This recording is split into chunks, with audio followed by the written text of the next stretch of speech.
sampai ke Abu Hurairah dari Nabi Muhammad sallallahu alaihi wasallam. Inna dina yusrun. Sungguh, pakai kata inna, sungguh agama itu mudah loh. Sungguh. Masa Nabi kalau udah ngomong sungguh begini, Bapak Ibu nggak percaya sih? Sungguh. Agak mudah. Wala yushadad dina ahadun illa ghalabahu. Dan tidaklah salah seorang dari kalian itu mengetat-ngetatkan di dalam agama illa ghalabahu. Pasti keserimpet dia, keserimpet sendiri, susah sendirinya. Setelah susah sendirinya pasti nanti akan kembali menuju yang mudah. Ya, masa nunggu keserimpet dulu, nunggu susah dulu baru kembali yang mudah. Masa nunggu begitu? Kita kehabisan waktu.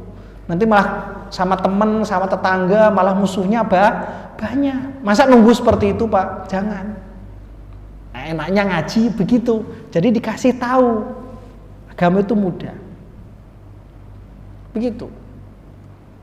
Biasanya duha bagus. Kok tiba-tiba pagi-pagi sudah ditarik-tarik Pak RT bersihin got? Misalnya, kalau duha itu kebaikannya untuk pribadi, nggak apa-apa untuk saat tinggal, nggak apa-apa. Bersihin got untuk kebutuhan orang banyak, sekaligus syiar, contoh. Berarti yang kepentingan menjalar untuk banyak orang itu lebih utama daripada kepentingan yang sempit, yang untuk pribadi. Ilmunya ada kaidah ulama, al-muta'addi afdolu minal qasir. Nah, untuk main prioritas-prioritas semacam ini, Pak, itu ilmu. Jadi duha antar dulu, bersihin got dulu. Kalau harus memilih salah satunya, kalau bisa dua-duanya ya bagus. Kalau bisa, tapi kalau dihadapkan yang sama, harus milih yang bersihin got. Paham, Pak? Nah, begitu. Sama-sama mubah. Lah kalau lawannya antara bersihin got sama sholat duhur, ya jelas sholat duhur dulu, Pak, Bu. Paham ya? Seperti itu. Nah, konstitusi semacam ini itu butuh ilmu, Pak. Butuh ilmu. Nah, misalnya Pak Agung ditugaskan di Papua, beliau rajin sholat duha, tahajud gitu. Nah, Papua kan mayoritas non. Kayak saya dulu waktu tugas di Papua, pernah saya tugas Papua, Pak. Itu sampai ada nanya, Bapak Ustadz? Iya, baik. Bapak Ustadz ke masjid 5 kali sehari. Iya, kenapa? Tidak capek kah? Tidak capek kah? Saya sampai kepikiran. Dulu bayangin ya, saya pergi ke masjid 5 kali sehari, karena takutnya, bukan apa-apa, bukan karena saya rajin ke masjid juga, Pak. Takutnya itu dalam satu kampung nggak ada yang jamaah. Jamaah itu kan fardu kifayah. Kalau satu kampung tidak ada, dosa semua kita. Gitu kan? Sementara orang muslim sedikit. Jadi ya wes lah, ngalahin lah. Kalau di sini mah nyantai ya Pak Agung ya. Sudah ada jadwalnya untuk menggugurkan kewajiban kita semua. Lalu akhirnya rajin ke masjid saya. Terus saya mikir begini, bayangin ya, kalau saya mendemonstrasikan itu ya tahajud, ya qobliyah qobliyah ba'diyah, qobliyah duhur aja 4, ba'diyah duhur 4. Wah, nanti tetangga saya ngelihat orang Islam itu ngabisin waktunya buat sholat doang, kapan kerjanya? Wah, repot deh orang sholat jadi orang Islam. Iya dong, begitu. Nah, kadang untuk menjaga konstitusi, ya ini balik-balik Pak, untuk menjaga konstitusi bahwa kita ambil yang wajib saja. Takut orang lihat. Nah, begitu. Misalnya nih orang banyak rajin sholat sunnah, saya enggak misalnya. Kenapa? Demi menjaga konstitusi bahwa itu sholat sunnah. Kalau saya ikut-ikutan mendemonstrasikan juga, begitu juga kalau orang tiba-tiba pada malas sholat sunnah, saya sholat sunnah, rajin. Supaya menjaga konstitusi. Karena saya ulamanya, misalnya begitu. Semacam ini tuh ada ilmunya, Pak. Ada ilmunya.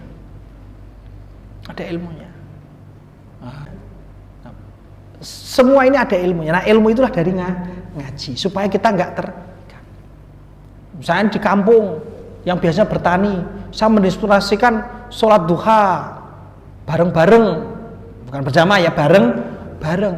Nah, nanti kasihan itu yang pergi ke pabrik, yang pergi ke sawah, begitu. Nah, oleh karena itu untuk menjaga konstitusi, ya berarti kadang-kadang bareng-bareng, kadang-kadang enggak, kadang-kadang libur, nah, supaya menjadi ilmu bahwa ini sunnah. Itu yang diajarkan Rasulullah Shallallahu Alaihi Wasallam. Yang kedua, kita juga harus mikir, jangan sampai gara-gara perbuatan kita Islam itu jadi dipertaruhkan nama baiknya, dipersalahkan. Jangan sampai. Banyak contoh ilmunya. Mu'adz bin Jabal sholat, wow, Allahu Akbar, yang di belakang itu ada keperluan, ada ini gitu kan. Terus akhirnya lapor ke Rasulullah. Kata Rasulullah apa? Afattanun anta ya Mu'adz. Kamu bikin fitnah, kamu bikin kocar-kacir ini ya Mu'adz. Jadi masalah di warga. Kenapa? Karena orang ini pasti lama-lama menyalahkannya sholatnya. Sholat jadi yang tertuduh. Bahaya. Nah, makanya ketika orang sholat di banyak hadis disebutkan lihat belakang. Imam bilang istawu sufufakum, bukan berarti kok istawu sufufakum lihat kakimu saja, tidak, lihat kaki saja tidak, tapi lihat, oh ada orang sepuh, oh ada orang ini, ada anak kecil, ada ibu-ibu mungkin ditunggu bayinya di rumah mungkin ini gitu. Nah setelah lihat begitu sambil istawu sufufakum, nah baru mikirin surat apa yang saya pilih. Jangan terlalu panjang, itu namanya arif. Begitu Bapak Ibu sekalian, ilmunya begitu. Nah, begitu juga ada pertanyaan, Ustaz, kalau panjang-panjang kan pahalanya banyak. Betul, betul. Tetapi gara-gara kamu minta pahala banyak, Islamnya tertuduh. Kenapa? Karena masing-masing orang nanti ada kebutuhan nyusuin bayinya, ada yang sepuh ini sudah encoknya udah kumat begini gitu kan. Yang kedua nanti khawatirnya kalau panjang-panjang suaranya enak, bapak-bapaknya ngantuk karena nggak paham artinya. Sholat ngantuk batal, buat tidak Bapak? Batal. Yang menjadi sebab batalnya bisa dituntut nggak? Bertanggung jawab? Ya bisa. Nah ilmu ini diajarkan. Nah, ya Pak ya. Nah pernah saya ditanya, ushul fikih itu keren begitu Pak. Lebih bagus mana baca ayat panjang Al-Baqarah atau ya ayyuhalladzina amanu idza tadayantum bidainin ila ajalin musamman faktubuh al-ayah. Itu ayat yang terpanjang se-Qur'an itu. Satu ayat tapi terpanjang se-Qur'an itu, Pak. tentang utang. Itu ayat paling panjang itu tentang utang. Saya baca itu sama baca kulhu. Nah, kalau satu hadis bilang semakin banyak huruf yang dibaca pahalanya banyak. Betul Pak ya? Tapi satu konstitusi hadis mengatakan Rasulullah itu tidak pernah di dalam sholatnya itu baca potongan ayat, tidak pernah. Rasulullah itu pasti kalau membaca komplit satu surat full. Saya ulangi lagi, Rasulullah itu kalau sholat nggak pernah membaca potongan ayat, potongan loh Pak, yang dibaca satu surat komplit. Coba cari hadisnya, ada nggak yang Rasulullah baca satu potong saja? Enggak. Kalau Rasulullah baca surah Al-Baqarah, ya Al-Baqarah sampai selesai. Ayo. Tapi untuk umatnya Rasulullah enak, faqra'u ma tayassara minal Qur'an. Ambil yang termudah. Ambil yang termudah secara hafalan, termudah secara pengertian bagi jamaahnya. Faqra'u ma tayassara minal Quran. Tapi Rasulullah sendiri kalau jadi imam tidak pernah pakai potongan ayat. Yang pernah apa? Pakai komplit. Usul di dalam usul fikih bahwa antara yang baca potongan sama yang baca komplit, menangan yang komplit. Satu surat komplit. Kenapa? Karena Rasulullah nggak pernah baca potongan. Tapi apakah baca potongan itu salah? Tidak. Betul, bagus. Tetapi kalau dibandingkan secara ilmu, menangan yang komplit. Gitu Pak. Makanya saya kalau di suatu kampung atau di tempat yang saya nggak tahu, saya kalau nyari masjid itu masjid yang kuno Pak. Yang kuno paling tua. Kenapa? Dia pasti yang masih model-model ala orang kuno gitu. Baca satu tapi komplit gitu. Seneng. Tapi saya juga sesekali seneng juga untuk baca yang agak panjang. Supaya apa? Memotivasi bahwa di dalam konstitusi sholat itu diperkenankan baca panjang untuk jaga konstitusi. Itu Pak. Tapi ya jangan panjang terus-terusan, sesekali yang ini. Untuk menjadikan satu pelajaran bahwa yang terpenting di dalam sholat itu faqra'u ma tayassara minal Quran, yang termudah. Nah. Fasaddidu wa qaribu. Fasaddidu wa qaribu.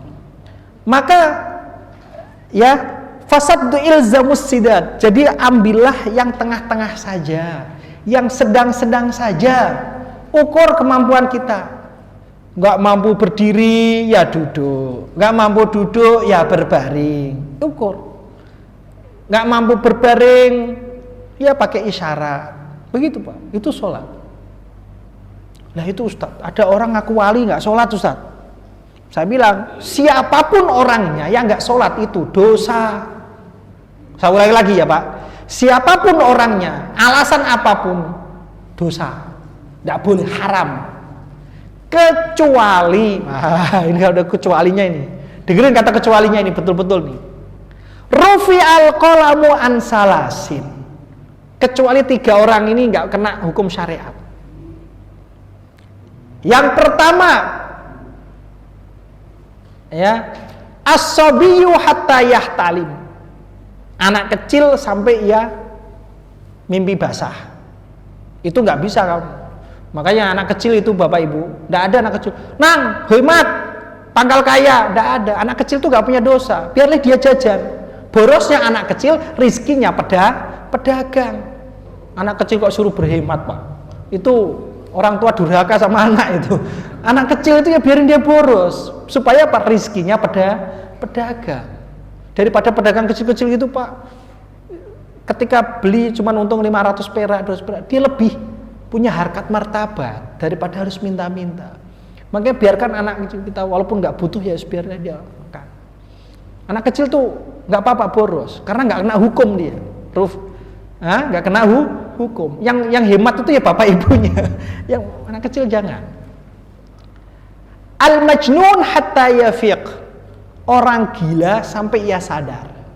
Nah, di dalam pendakian spiritual, saking cintanya pada Allah, itu orang pada tahap tertentu itu tahap apa?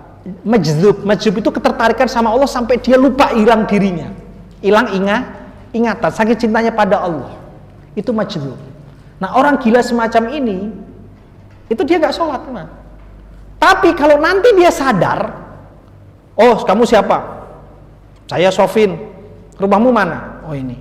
Ini duit berapa? 5.000, ini 50.000. Oh sadar dia. Ketika sadar begini, bayar. Dulu waktu gila berapa lama dia gila? Bayar sholatnya Pak.